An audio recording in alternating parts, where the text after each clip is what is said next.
But the one thing that I am scrawling Roman numerals on my wall for, counting down towards, naturally, yeah. Thor, Love, and Thunder. This is, by the way, can I just mention, this might be the sexiest looking title card I have ever seen in my life. It's fantastic. It looks like Flash Gordon, dude.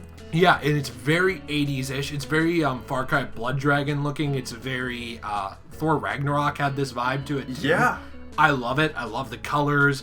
I love Thor being this character that's not just a magic character from mythology, but also an outer space character. I'm not sure if that'll be the case here, but it kind of seems like they wouldn't go back on that, especially now that they've tied him into Guardians.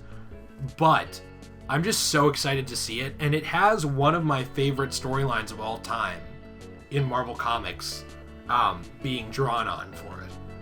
So you have Chris Hemsworth, Natalie Portman, surprisingly. Yes. And director Taiki Waititi. I think I said that Waititi. Right. No, that's not his name. Please don't make fun of this man. He's written a beautiful movie in Thor Ragnarok. Who directed Ragnarok. He will be returning as well. So Natalie Portman was handed Mjolnir, Thor's hammer, on stage by Waititi. And they pretty much confirmed that she's going to be returning as the Mighty Thor at some point in the movie.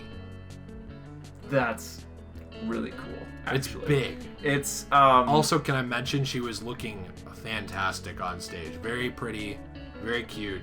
I think she's gonna probably buff up a little bit. Yep. But it was fun. No, you can and you should say that. She was looking nice. I did say that. It was one of the first things I said, though, like when we saw the picture of her holding Mjolnir, was like, she needs to put on a little bit of muscle, you know what I mean? Because she's not, it's weird, she's not at all fat. No, like, no. if she was, like, who cares? But, like, it's more just that she's not muscular. No. And it's hard to portray that type of character if you're a really scrawny person. Right. You saw it with Gal Gadot, where she went hard for Wonder Woman. Yes. Even though I couldn't find this quote again, Portman had said that she's going to try 10 times harder for this role and that she's super excited to be back. And that it means a lot to her to be part of the MCU family. Oh, that's cool. So I think she does actually really care here. I think we should address, though, that she had left the MCU. Yes. And we had talked a little bit about this. Do you want to run really quickly through sort of what happened here of why she had left? Yeah, so, I mean, originally, because we saw her in Thor 2, The Dark World, and basically what happened was Portman was really fond of the original director, Patty Jenkins, who actually went on to do Wonder Woman, which was obviously amazing. We love that.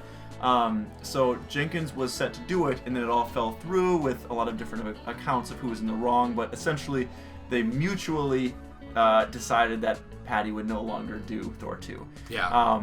Based on, from what you had kind of mentioned to me, that Patty was kind of looking to go in one direction, and Marvel was saying, no, we're not doing that. So there was just kind of a conflict there. So they ended up parting ways.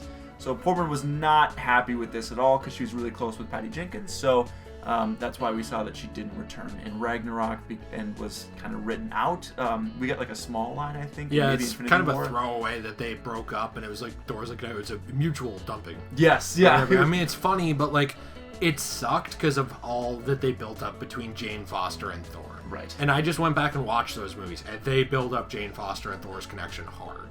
But they do. chuck it out. They focus on it quite a bit. And then it's just kind of, well, no, we broke up, and there was no scene for it at all. Because the last time we see him, I think, is Thor coming back, making out with Natalie Portman, and then... At the end of Thor 2. At the end of Thor 2, and then that's Yep. it. So, yeah, it's good to have her back. It's good to see her back. And she is a good actress. I've seen some people say, like, they don't like her acting, but, like, come on. Like, a lot of people, for being honest, you've only seen her in Attack of the Clones, Phantom Menace, and Revenge of the Sith. And sorry, George Lucas, like, I think you've made some great stuff. You directed some real wooden romances here in the prequels that were real cringy. Yeah. And to take that out on Natalie Portman, like, that's not her acting. What are you gonna do with that? Those lines. Like, look at Hayden Christensen. I'm not saying he's the greatest thing to walk the earth since breaded toast, buttered toast, but like, I hate sand. You're right. I'm sorry. Give me an Oscar-winning actor that can deliver I hate sand better. Like, you just can't use those as barometers for these actors. Those are bad lines. They suck. So Those are pretty bad. So to go off that and be like, oh, Natalie Portman sucks, blah, blah, blah, blah, blah. It's like, okay, well, like, have you seen her in Black Swan? Yes, didn't you? That was like Oscar nomination stuff, wasn't it? Have you seen her in Annihilation? No, I don't even know what that is. Oh, well, you should. Oh, okay. Like, she's been in fantastic movies where she's done an amazing, phenomenal job. She is not a bad actress. She has had bad roles. Yeah. That's a difference. I thought she was a good Jane Foster. I liked her. Yeah, I did too. Yeah. She took a little bit of a backseat, which kind of sucked, and that very easily could have played too into her not caring enough to return. True. They did really relegate her to a love interest. Mm-hmm.